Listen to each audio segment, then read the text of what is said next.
This is the talk show that takes a no-holds-barred approach to politics, where truth and integrity are the standard and the Constitution honored. From Renaissance Studios, this is Champion News Talk Radio.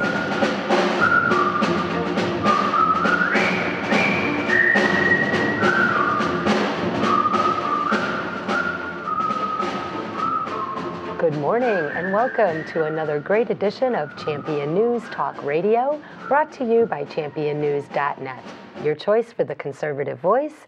Today, Jack Roeser and myself have the Commissioner Dan Patlak with us, and this is our very first completed week of 2012. This is a great year. Commissioner of what? Commissioner of the Cook County Board of Review. And they review what? Real estate taxes. Taxes. That's a dirty word, isn't it? Oh. Well, it is, especially in Cook County, Dan. I've known you a lot of years. You've done something. You've run for a very important office here and gotten elected to it.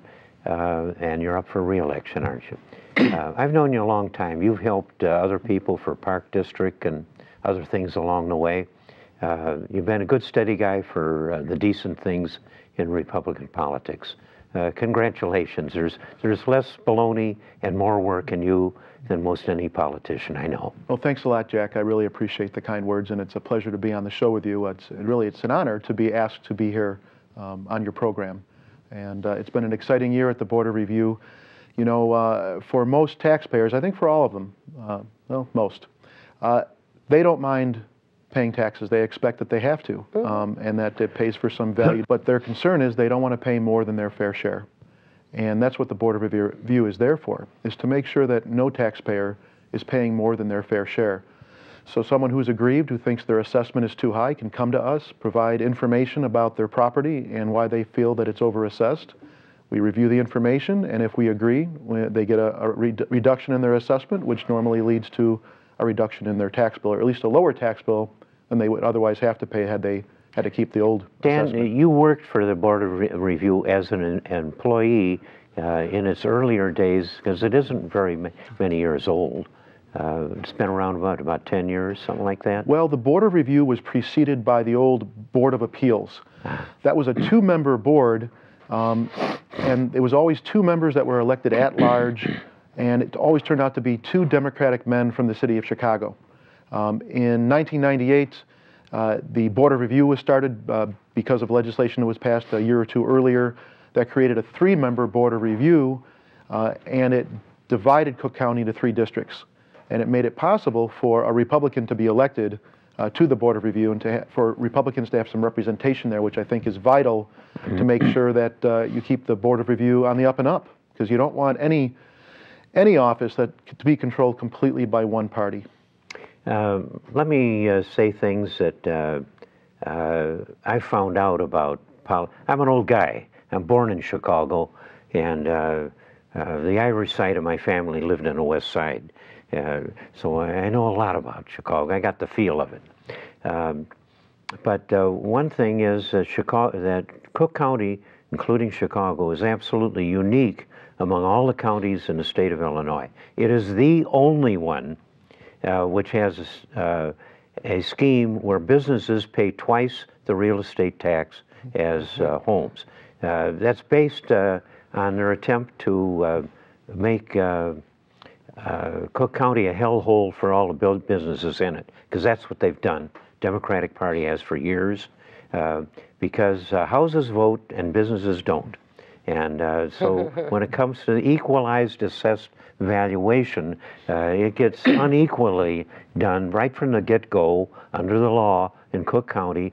All the rest of the counties, homes and businesses get an equalized valuation on supposedly an even keel.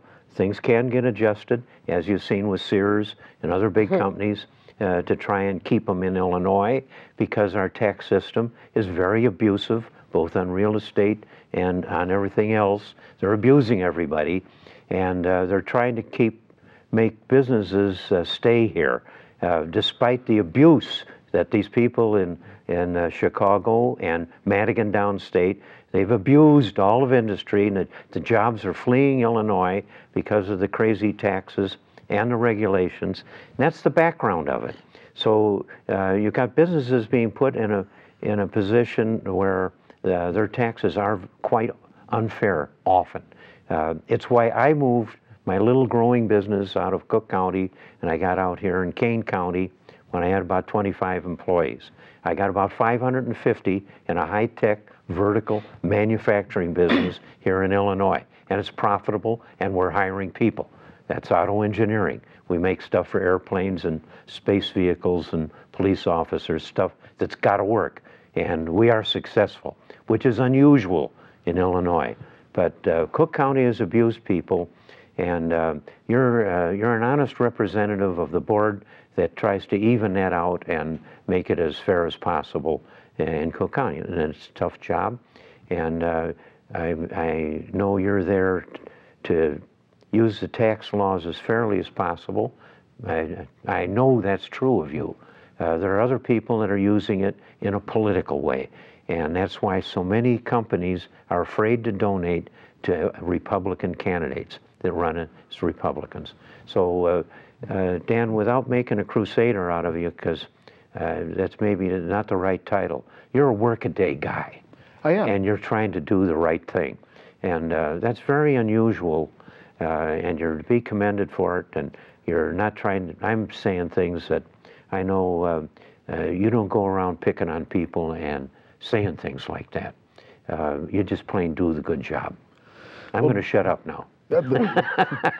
Well, Jack, you know, when I ran originally for this office, and I was just elected back in November of 2010, so I'm still in the first 13 months of my first term. One of the reasons I ran was that I felt that the Board of Review needed a Republican voice, and I promised to be that voice. I also promised to be a watchdog on behalf of all taxpayers against any inclination anyone might have to corrupt the system. And I can say that in the 13 months I've been at the board, we've been scandal-free, and I'm very proud of that, and I intend to keep it that way. And if by chance there is some difficulty, I'm going to be the first one to point it out. I did promise that I would be a full-time commissioner, and from the first day I was sworn in on December 6th, I fulfilled that promise. We walked in with a full staff of employees to take the place of the staff that had been working for the previous commissioner. And we hit the ground running. Fortunately, I had worked at the Board of Review before, so I was able to train my own staff how to analyze the appeals. And I'm proud to say we're doing a good job, and we're working very hard for the taxpayers. Just this past Friday, we had a hearing for taxpayers from Barrington and Palatine and Calumet and Stickney and a few other places. I was at that hearing. As a matter of fact, I was working as at the check-in desk. And everyone that walked in, I greeted them and made sure they got checked in and called in for their hearing. Dan, how come property tax bills keep going up, even though property values Let me are explain going that. down? Let me explain that. I have an easy-to-understand explanation. You can compare the assessor is a guy that's in charge of an old-fashioned spreader of manure that a farmer uses, and the job of the manure represents the taxes in Cook County or in any county, and so they're in charge. The assessor is in charge of spreading the manure evenly. That's his job. He has nothing to do with how much manure is put on the spreader, and that is put on by the people who spent the money.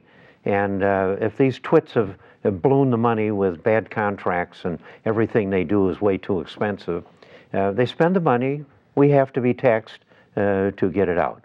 So he's in a position of trying to be fair in a system that's been highly abused by big spenders. So the solution to getting your taxes down is to getting these idiots that are running the state and Cook County and Chicago, these crazy spenders that get elected because they give out jobs. The slogan is, we don't want nobody sent. It's the spenders that cause all the manure to be put on the wagon. Well, and we've also got to consider, and I think this is going to be the next shoe to drop, with the increase in taxes, both in personal and corporate, corporations, businesses are leaving. Sears locks into a deal with Springfield, and right away they're closing 100 stores. That's Michael Brown, the voice from behind the camera, who actually has a camera now, Who right? actually has a camera now. So imagine a county. 10% of that county moves out of that county. Well, that county still has a certain amount of revenue that they've got to bring in every year. The 90% that's left have to carry the burden. What we've got here in Dan is a guy that's trying to operate in a system that's very difficult to handle because it was installed that way in order to have a handle on pushing business into compliance politically. Dan, you're a cleanup man in a tough system. Well, now, Dan, I understand Jack's analogy. So all the money that is spent, these property taxes, they're accounted for already. So that's why property taxes don't go down when values go down. Can we talk about that when we come back after the break?